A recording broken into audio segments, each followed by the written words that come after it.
Hi everyone, welcome back to the channel. Today we are going to show you how to give access to your contacts in the Line app on an Android phone. First, unlock your Android phone and locate the Line app on your home screen. Next, press and hold the Line app icon until you see additional options appear.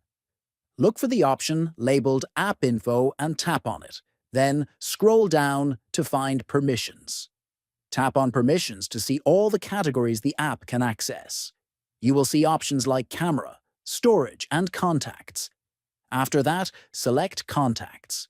Here, you will have the option to allow or deny access.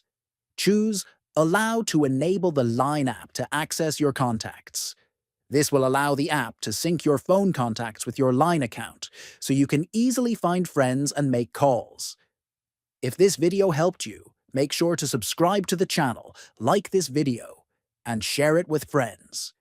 Thanks for watching, and see you in the next video.